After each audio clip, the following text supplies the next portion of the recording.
Hi dears, welcome to our channel Real Reviews with Hidayakaran. ഞാൻ ഇന്ന് ചെയ്യാൻ പോകുന്ന ഒരു വീഡിയോ തമ്മിൽ കിടക്കുന്ന നിങ്ങൾക്ക് മനസ്സിലായി കാണും അല്ലേ? ഒരു ഹെയർ സ്പാ ട്രീറ്റ്മെന്റിന്റെ വീഡിയോ ആണ്. ഇതിനു മുൻപ് ഞാൻ ഹെയർ ട്രീറ്റ്മെന്റുകളുടെ വീഡിയോ ഞാൻ ചെയ്തിട്ടുണ്ട്. പക്ഷെ ആ 3 വീഡിയോയും ഒരു സലൂൺ എക്സ്പീരിയൻസ് ആയിരുന്നു. പ്രോട്ടീന്റെ സിസ്റ്റൈൻ ട്രീറ്റ്മെന്റ് ചെയ്തിട്ടുണ്ട്, സ്മൂത്തനിങ് വീഡിയോ ചെയ്തിട്ടുണ്ട്, ഡാൻഡ്രഫിന്റെ ട്രീറ്റ്മെന്റ് ചെയ്തിട്ടുണ്ട്. അപ്പൊ ഈ ഒരു 3 വീഡിയോ കാണാത്തവർക്ക് ഐക്കാർഡിലും ഡിസ്ക്രിപ്ഷൻ ബോക്സിലും ഞാൻ ലിങ്ക് കൊടുക്കുന്നുണ്ട് കേട്ടോ. അപ്പൊ അവിടെ പോയിട്ട് ഒന്ന് കാണണേ. പിന്നെ ഇന്ന് ചെയ്യാൻ പോകുന്ന ഒരു വീഡിയോ എന്ന് പറയുന്നത് ഹെയർ സ്പായുടെ വീഡിയോ ആണ്. അപ്പൊ നിങ്ങൾക്ക് കാണാമല്ലോ അല്ലെ, നമ്മൾ ഹെയർ സിസ്റ്റൈൻ ട്രീറ്റ്മെന്റിന്റെ വീഡിയോയിൽ ഞാൻ പറഞ്ഞിരുന്നു സിസ്റ്റൈൻ ട്രീറ്റ്മെന്റ് കഴിഞ്ഞ് കഴിഞ്ഞാൽ നമ്മൾ ഹെയർ സ്പാ ചെയ്യുമെന്ന് പറഞ്ഞിട്ടുണ്ടായിരുന്നു. അപ്പൊ ഞാൻ ഇന്ന് ഹെയർ സ്പായുടെ റിവ്യൂ കൂടെ ഞാൻ നിങ്ങൾക്ക് തരാം. അപ്പം നമുക്ക് എല്ലാവർക്കും വീഡിയോയിലിട്ട് കിടക്കാം. അപ്പൊ ഞാനിന്ന് ഹെയർ സ്പാ ചെയ്യാൻ പോകുന്നത് സലൂണിലല്ല, ഒരു വീട്ടിലാണ് ഹെയർ സ്പാ ചെയ്യാൻ പോകുന്നത്. അപ്പൊ വീട്ടിൽ പാർലർ സെറ്റ് ചെയ്തിട്ടുണ്ട്. അതായത് എൻ്റെ ഒരു ഫ്രണ്ടാണ്, റൂബി എന്നാണ് ആളുടെ പേര്. അപ്പൊ അവിടെ പോയിട്ടാണ് ഞാൻ ചെയ്യാൻ പോകുന്നത്. അപ്പൊ അവിടുത്തെ റിവ്യൂ ഞാൻ നിങ്ങൾക്കായിട്ട് പറഞ്ഞു തരാം കേട്ടോ. ഇപ്പം നിങ്ങൾ കണ്ടുകൊണ്ടിരിക്കുന്നത് ഹെയർ സ്പായുടെ ട്രീറ്റ്മെൻറ്റ് ചെയ്യാൻ പോകുന്നതിന് മുൻപ് എൻ്റെ ഹെയർ എങ്ങനെയാണ് ഇരിക്കുന്നത് എന്നുള്ളതാണ്. ഞാനിപ്പോൾ റൂബിയുടെ പാർലറിലോട്ട് പോയിക്കൊണ്ടിരിക്കുകയാണ് കേട്ടോ. ആദ്യമായിട്ട് തന്നെ പറയട്ടെ, ഇതൊരു പെയ്ഡ് പ്രൊമോഷൻ വീഡിയോ അല്ല. എനിക്ക് സലൂൺ എക്സ്പീരിയൻസ് അല്ലാതെ വീട്ടിൽ പാർലർ സെറ്റ് ചെയ്ത് അവരെങ്ങനെയാണ് ചെയ്യുന്നതെന്ന് എനിക്കൊന്ന് അറിയണമെന്നുണ്ടായിരുന്നു. അവിടെ ചെന്നപ്പോഴാണ് എനിക്ക് തോന്നിയത് ഒന്ന് ഹെയർ കട്ടിങ്ങും കൂടെ ചെയ്താലോ എന്ന്. ഏകദേശം ഒരു 8 months മുൻപ് തന്നെയാണ് ഞാൻ ഹെയർ കട്ടിങ് ചെയ്തത്. പിന്നെ ഞാൻ ചെയ്തിട്ടുണ്ടായിരുന്നില്ല. ഞാൻ മിക്കവാറും ഒരു വർഷത്തിൽ ഒരു പ്രാവശ്യമെങ്കിലും ഹെയർ കട്ടിങ് ചെയ്യാറുണ്ട്. ഹെയറിൻ്റെ ലെങ്ത് അധികം കുറയ്ക്കാതെ തന്നെ സൈഡ് ലെയറിങ് ചെയ്യാനാണ് ഞാൻ പറഞ്ഞിട്ടുണ്ടായിരുന്നത്. അപ്പോൾ അതുപോലെ ചെയ്തു തരാമെന്ന് പറഞ്ഞിട്ട് അവരത് സ്റ്റാർട്ട് ചെയ്തു. പിന്നെ എങ്ങനെയാണ് ഔട്ട്പുട്ട് എന്നുള്ളത് നിങ്ങൾക്ക് ഇതിൽ കാണാൻ പറ്റും. ഹെയർ കട്ടിങ്ങിലും ഹെയർ സ്പായിലും ഞാൻ സാറ്റിസ്ഫൈഡ് ആണോ എന്നുള്ളത് ഈ ഒരു വീഡിയോയിൽ ഞാൻ പറയുന്നുണ്ട്. അതുകൊണ്ട് വീഡിയോ സ്കിപ്പ് ചെയ്യാതെ കാണണേ. ഈ ഹെയർ കട്ടിങ് നടക്കുന്നതിനോടൊപ്പം തന്നെ ഈ ഒരു വീഡിയോയിൽ ഞാൻ എനിക്ക് പറഞ്ഞു തന്നിട്ടുള്ള കുറച്ച് ഇൻഫർമേഷൻസും കൂടെ ഞാൻ ഷെയർ ചെയ്യുന്നുണ്ട്. അപ്പം ഞാൻ ഹെയർ സ്പാ ചെയ്യാനാണല്ലോ മെയിനായിട്ട് പോയത്. അപ്പോൾ ഹെയർ സ്പാ എന്തിനാണ് ചെയ്യുന്നതെന്ന് വിചാരിച്ചാൽ നമ്മുടെ സ്കാലപ്പിലെ ഇമ്പ്യൂരിറ്റി എല്ലാം റിമൂവ് ചെയ്തിട്ട് ഹെയർ നല്ല സ്ട്രോങ് ആയിട്ടിരിക്കും. അതുപോലെ തന്നെ ഹെയർ നല്ല ഷൈനിയും ബൗൺസിയൊക്കെ ആയിട്ട് ഇരിക്കാനും, പിന്നെ ഡാമേജ്ഡ് ഹെയർ ആണെങ്കിലും ഓയിലി സ്കാലപ്പ്, ഡ്രൈ സ്കാലപ്പ്, അങ്ങനെ കുറേ അധികം പ്രശ്നങ്ങൾ ഉണ്ടാവും അല്ലേ നമ്മുടെ ഹെയറിന്. അപ്പോൾ അതെല്ലാം ഓക്കെ ആക്കാനും ചെയ്യുന്ന ഒരു ട്രീറ്റ്മെൻ്റ് ആണ് ഹെയർ സ്പാ എന്നാണ് പറഞ്ഞത്. ഞാനിത് പറയുന്നത് കേൾക്കുന്നത് നിങ്ങൾക്ക് ചിലർക്കെങ്കിലും തോന്നുന്നുണ്ടായിരിക്കും, ഒരു ഹെയർ സ്പാ കൊണ്ട് ഇതിനെല്ലാത്തിനും പ്രതിവിധി ഉണ്ടായിരിക്കും എന്നുള്ളത്. അതല്ല കേട്ടോ, ഒരു ഹെയർ സ്പാ കൊണ്ടല്ല അത് ചെയ്യാൻ പറ്റുക. ഡിഫറെൻറ്റ് ടൈപ്പ് ഓഫ് ഹെയർ സ്പാകളുണ്ട്. അതായത് നമ്മുടെ ഹെയറിന് എന്താണോ പ്രശ്നം അതിനനുസരിച്ച് ഡിഫറെൻ്റ് ആയിട്ടുള്ള ഹെയർ സ്പാകളുണ്ട്.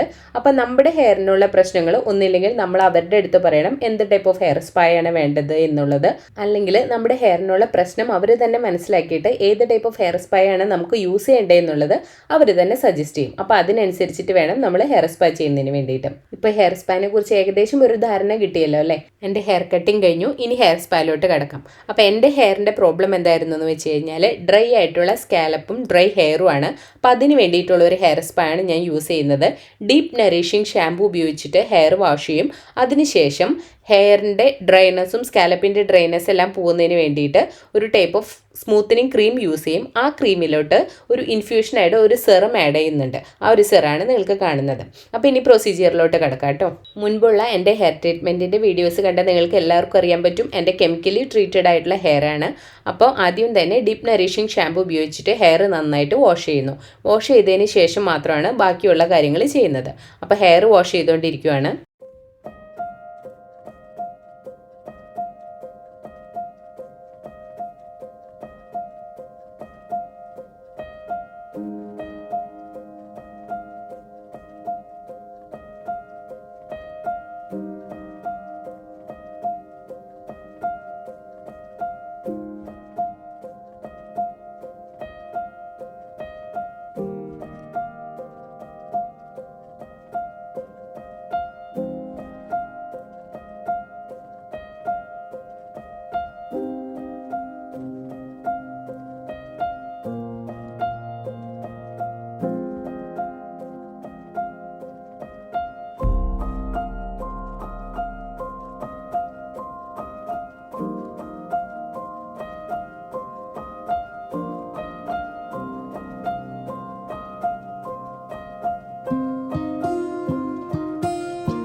ഒരു മസാജോട് കൂടി തന്നെയാണ് കേട്ടോ ഹെയർ എല്ലാം വാഷ് ചെയ്ത് തന്നത്.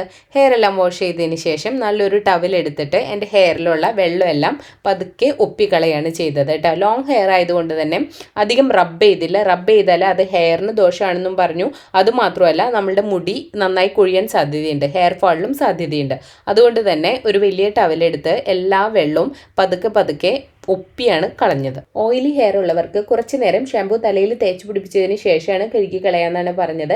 എൻ്റെ ആദ്യം തണുത്ത വെള്ളം കൊണ്ട് തല കഴുകി അതിനുശേഷം ഷാമ്പൂ ഇട്ടു. അപ്പോൾ തന്നെ ഒരു ചെറു ചൂടുവെള്ളം കൊണ്ട് ഷാമ്പൂ കഴുകിക്കളയും ചെയ്തു കേട്ടോ. ഇനി എനിക്ക് എക്സ്പ്ലെയിൻ ചെയ്തു തരുന്നത് അടുത്തതായിട്ട് തലയിൽ ഇടാൻ പോകുന്ന ക്രീമിനെ കുറിച്ചിട്ടാണ്. ക്രീം ഞാൻ നിങ്ങൾക്ക് മുൻപേ കാണിച്ചു തന്നു. അതിൻ്റെ കൂടെ വൈറ്റമിൻ ഇ ടാബ്ലറ്റ് ആഡ് ചെയ്യുന്നുണ്ട്.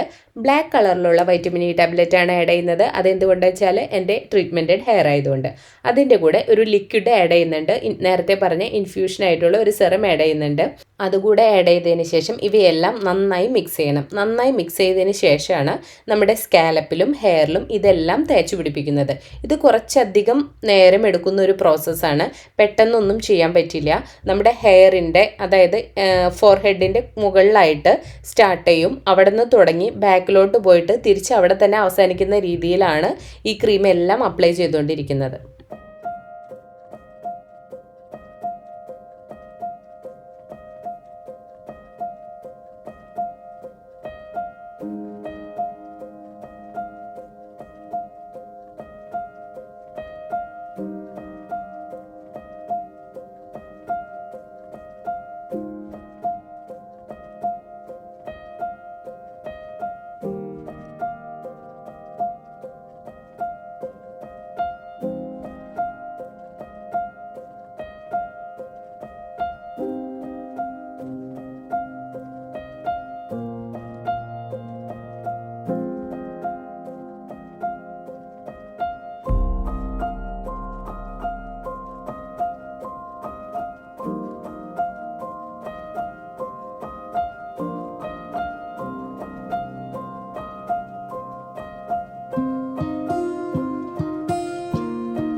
തലയിൽ തേക്കുന്നതിന് വേണ്ടിയിട്ട് കുറേയധികം ക്രീം ഒരുമിച്ച് മിക്സ് ചെയ്ത് വെക്കരുത്. ഞാൻ നേരത്തെ പറഞ്ഞതുപോലെ തന്നെ ഫോർഹെഡിൻ്റെ മുകളിലുള്ള ഹെയറിൽ തുടങ്ങി ബാക്ക് സൈഡ് വരെ എത്തിയിട്ടുണ്ട്. ഇനി കുറച്ച് ഹെയറും കൂടെ ബാക്കിയുണ്ട്. അപ്പോൾ അതിന് വേണ്ടിയിട്ടുള്ള ഹെയറിൻ്റെ ക്രീം മിക്സ് ചെയ്യണം.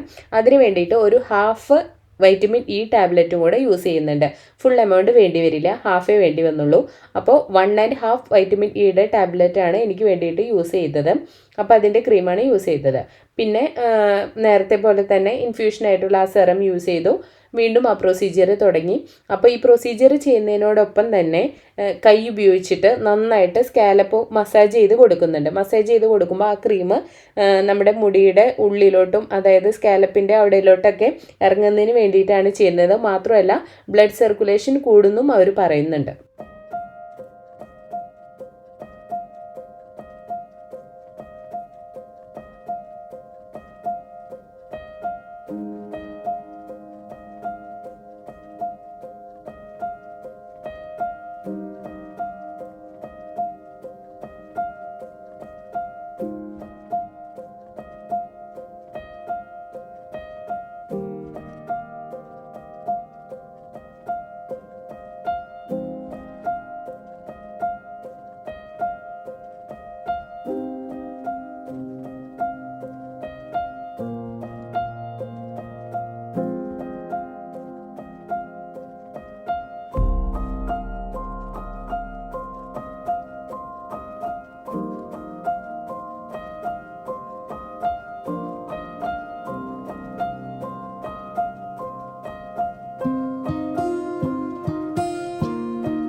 നല്ലൊരു മസാജിങ്ങോട് കൂടി തന്നെ ക്രീമെല്ലാം തലയിൽ അപ്ലൈ ചെയ്തു. ഓയിലി സ്കാലപ്പും ഹെയറും ഉള്ളവർക്ക് ഇത്രയധികം മസാജിൻ്റെ ആവശ്യം വരില്ല. ഈ മസാജിങ് എല്ലാം കഴിഞ്ഞതിന് ശേഷം തലയിൽ ആവി കൊള്ളണം. തലയിൽ ആവി കൊള്ളുമ്പോൾ എൻ്റെ ഡ്രൈ സ്കാലപ്പും ഡ്രൈ ഹെയറും ആയതുകൊണ്ട് തന്നെ ഏകദേശം ഒരു 15 to 20 മിനിറ്റോളം തലയിൽ ആവി കൊള്ളേണ്ടതായിട്ട് വന്നു. അങ്ങനെ ആവി കൊള്ളുമ്പോഴാണ് ഈ ക്രീമെല്ലാം സ്കാലപ്പിലോട്ട് അബ്സോർബ് ചെയ്തിട്ട് ഹെയറെല്ലാം നല്ല നറിഷിങ് ആവുള്ളൂ എന്നാണ് പറഞ്ഞത്. തലയിൽ ആവി കൊള്ളാനുള്ള ക്യാപ്പിട്ടിട്ട് വെയിറ്റ് ചെയ്തിരിക്കുകയാണ് കേട്ടോ. 20 മിനിറ്റിന് ശേഷം ആൾ വന്നതിന് ശേഷം തലയിൽ അത്യാവശ്യത്തിന് സ്കാലപ്പിലോട്ട് ആവി പിടിച്ചിട്ടുണ്ടോ എന്ന് ചെക്ക് ചെയ്തു. ക്യാപ്പ് ഊരി നോക്കിയപ്പോഴത്തേനും സ്കാലപ്പിൽ അത്യാവശ്യം ഓയിൽ സെക്രീറ്റ് ചെയ്തിട്ടുണ്ട്. അപ്പോൾ അത്ര മതി എന്ന് പറഞ്ഞു. ഇനി സ്കാലപ്പിൽ നന്നായിട്ട് മസാജ് ചെയ്ത് കൊടുക്കണം. കാരണം ഈ ഒരു ചൂട് കൊണ്ട് ഡയറക്റ്റ് ആയിട്ട് നമുക്ക് പോയിട്ട് തല വാഷ് ചെയ്യാൻ പാടില്ല. കാരണം ചൂടോടുകൂടി പെട്ടെന്ന് തന്നെ തല വാഷ് ചെയ്ത് കഴിഞ്ഞാൽ ഡാൻഡ്രഫ് വരാനുള്ള സാധ്യതയുണ്ട്. അതുകൊണ്ട് തന്നെ നന്നായി മസാജ് ചെയ്ത് ഹെഡിലുള്ള എല്ലാ ചൂടും മാറ്റിയതിന് ശേഷമാണ് കണ്ടീഷണർ ഉപയോഗിച്ചിട്ട് മുടി വാഷ് ചെയ്യാനായിട്ട് പോയത്.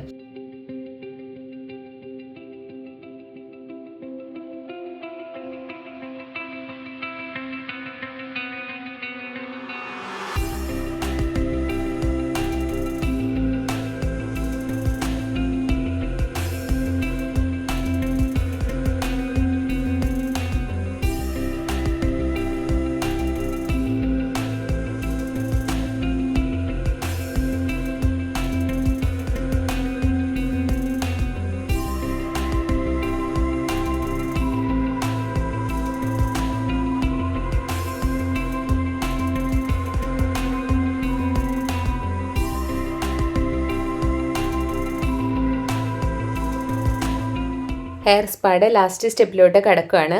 അപ്പോൾ തലയിലുള്ള ക്രീമെല്ലാം വാഷ് ചെയ്ത് കളഞ്ഞതിന് ശേഷം ഹെയറിൽ കണ്ടീഷണർ യൂസ് ചെയ്യണം. ഞാൻ ഡീപ്പ് നറിഷിങ് കണ്ടീഷണറാണ് യൂസ് ചെയ്തത്. അപ്പോൾ ആ ഒരു കണ്ടീഷണർ ഡയറക്റ്റായിട്ട് ഹെയറിലോട്ട് നമുക്ക് യൂസ് ചെയ്യാൻ പറ്റില്ല.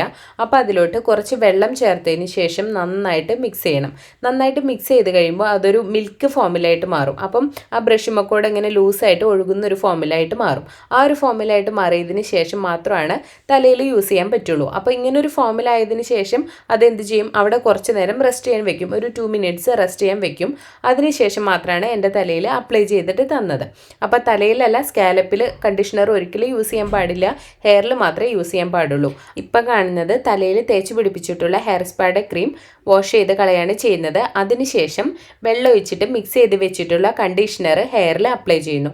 ഹെയറിൽ അപ്ലൈ ചെയ്തതിന് ശേഷം സാധാരണ കണ്ടീഷണർ ഹെയറിൽ അപ്ലൈ ചെയ്തിട്ട് കുറച്ച് നേരം വെക്കാറുണ്ട്. വെച്ചതിന് ശേഷമാണ് വാഷ് ചെയ്ത് കളയാറ്.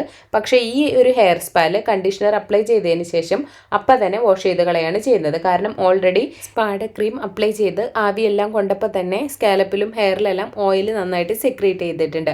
അപ്പോൾ അധികം നേരം കണ്ടീഷണർ വെക്കേണ്ട ആവശ്യമില്ല. ഈ ഒരു ട്രീറ്റ്മെൻറ്റ് സലൂണിൽ ചെയ്യുമ്പോഴും വീട്ടിൽ ചെയ്യുമ്പോഴുള്ളൊരു വ്യത്യാസം എനിക്ക് ഫീൽ ചെയ്തത് എന്താണെന്ന് വെച്ച് കഴിഞ്ഞാൽ, സലൂണിൽ അവർ ഉപയോഗിക്കുന്ന പ്രോഡക്ട്സുകളെല്ലാം അവർ എക്സ്പ്ലെയിൻ ചെയ്ത് തരാറില്ല. പക്ഷേ വീട്ടിലായിരുന്ന സമയത്ത് ഇവരെല്ലാം എനിക്കത് എക്സ്പ്ലെയിൻ ചെയ്ത് തന്നു.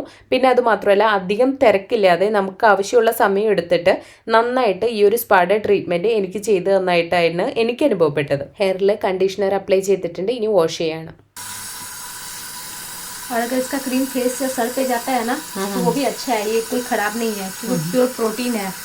तो इसका कोई टेंशन नहीं होता है कि हाँ फेस पे गया है समथिंग कुछ भी। ഈ ഒരു വീഡിയോയിൽ ത്രൂ ആയിട്ട് നിങ്ങൾക്ക് കാണാൻ പറ്റും. ഞാൻ മിക്കവാറും സംസാരിച്ചു കൊണ്ടിരിക്കുകയാണ്. അതായത് ഓരോന്ന് ചെയ്യുമ്പോഴും എന്തിനാണ് ചെയ്യുന്നത്, എന്താണ് കാര്യങ്ങൾ എന്നല്ല ഞാൻ അവരുടെ അടുത്ത് ചോദിക്കുകയാണ്. അപ്പോൾ അവരതെനിക്ക് എക്സ്പ്ലെയിൻ ചെയ്ത് തരും. അതാണ് മിക്കപ്പോഴും ഞാൻ സംസാരിച്ചു കൊണ്ടിരിക്കുന്നതായിട്ട് ഈ വീഡിയോയിൽ കാണുന്നത് കേട്ടോ. ഈ ഒരു വീഡിയോയിൽ ഹെയർ സ്പാനെ കുറിച്ച് ഞാൻ പറയുന്ന കാര്യങ്ങളിൽ എന്തെങ്കിലും നിങ്ങൾക്ക് ആഡ് ചെയ്യാനുണ്ടെങ്കിൽ അത് കമൻറ്റ് ബോക്സിലൊന്ന് കമൻറ്റ് ചെയ്യാൻ മറക്കരുത് കേട്ടോ. അപ്പോൾ നമുക്കൊരു ഇൻഫർമേഷൻസ് എക്സ്ട്രാ കിട്ടുന്ന പോലെയായിരിക്കും.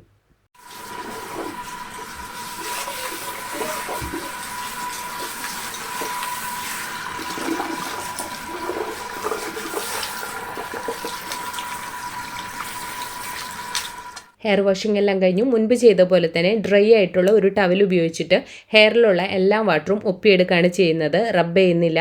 അപ്പം ഇതെല്ലാം കഴിഞ്ഞതിന് ശേഷം ഞാനൊരു റിവ്യൂ പറയുകയാണ്. ആദ്യം തന്നെ എൻ്റെ ഹെയർ കട്ടിങ്ങിൻ്റെ റിവ്യൂ പറയാം. ഹെയർ കട്ടിങ് ഞാൻ വിചാരിച്ച എക്സ്പെക്റ്റേഷൻ്റെ അത്ര എത്തിയില്ല. പക്ഷേ ഹെയർ സ്പായുടെ കാര്യത്തിൽ ഞാൻ 100% സാറ്റിസ്ഫൈഡ് ആണ്. തലയിലുള്ള എല്ലാ വെള്ളവും പതുക്കെ പതുക്കെ ടവൽ ഉപയോഗിച്ചിട്ട് ഒപ്പിയെടുക്കുകയാണ് ചെയ്യുന്നത്.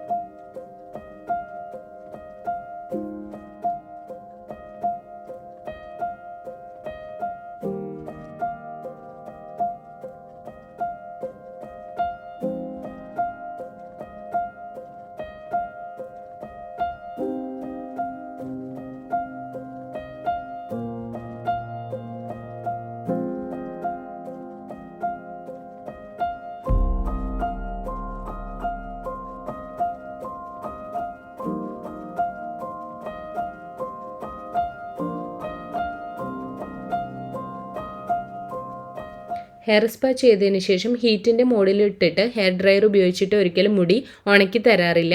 പിന്നെ അവർ പറഞ്ഞു അത്യാവശ്യമാണെങ്കിൽ സാധാ ഫാൻ ഇട്ടിട്ട് ബ്ലോ ഡ്രയർ ചെയ്ത് തരാമെന്ന് പറഞ്ഞു. പക്ഷെ ഞാൻ എപ്പോഴും പ്രിഫർ ചെയ്യുന്നത് സാധാ കാറ്റുകൊണ്ട് മുടി ഉണങ്ങുന്നതിന് വേണ്ടിയിട്ടാണ്. അപ്പം എൻ്റെ ഹെയർ സ്പായുടെ ട്രീറ്റ്മെൻറ്റുകളെല്ലാം കഴിഞ്ഞു. ട്രീറ്റ്മെൻറ്റുകളെല്ലാം കഴിഞ്ഞതിന് ശേഷം ഞാൻ വീട്ടിലോട്ട് പോയിക്കൊണ്ടിരിക്കുകയാണ്. വീട്ടിൽ ചെന്നതിന് ശേഷം ഞാൻ നിങ്ങൾക്ക് എൻ്റെ ഹെയർ എങ്ങനെയാണെന്ന് കാണിച്ചു തരാം. അപ്പം ഇപ്പോൾ നിങ്ങൾ കണ്ടുകൊണ്ടിരിക്കുന്നത് എങ്ങനെയാണ് എൻ്റെ ഹെയർ ഈ ട്രീറ്റ്മെൻറ്റ് കഴിഞ്ഞതിന് ശേഷം എന്നുള്ളതാണ്. അപ്പോൾ സൈഡിൽ ഞാനൊരു പിക്ചർ കൊടുക്കാം എങ്ങനെയാണ് ട്രീറ്റ്മെൻറ്റിന് മുൻപുണ്ടായിരുന്നത് എന്നുള്ളത്. അപ്പോൾ നിങ്ങൾക്ക് ഡിഫറൻസ് മനസ്സിലാവും. എൻ്റെ ഹെയറിൽ പ്രധാനമായിട്ട് തോന്നിയ ഡിഫറൻസ് മുൻപത്തേനായിട്ടും സ്മൂത്ത് ആയിട്ടുണ്ട്. ഈ ഒരു ഹെയർ സ്പായുടെ സ്പാൻ ഏകദേശം 15 to 30 days ആണ്. അപ്പോൾ എല്ലാവർക്കും വീഡിയോ ഇഷ്ടമായാലോ? വീഡിയോ ഇഷ്ടമായെങ്കിൽ മറക്കാതെ ലൈക്ക് ചെയ്യണം, ഷെയർ ചെയ്യണം. ഇതുവരെ ചാനൽ സബ്സ്ക്രൈബ് ചെയ്ത് കാണുന്നവരുണ്ടെങ്കിൽ ഒന്ന് സബ്സ്ക്രൈബ് ചെയ്തേക്കണം കേട്ടോ. എന്നിട്ട് ചാനലിൽ ഒന്ന് സപ്പോർട്ട് ചെയ്തേക്കണേ. അപ്പോൾ എല്ലാവർക്കും നല്ലൊരു ദിവസം നേരുന്നു. മറ്റൊരു നല്ലൊരു വീഡിയോ ആയിട്ട് വരുന്നവരെ എല്ലാവർക്കും ബൈ.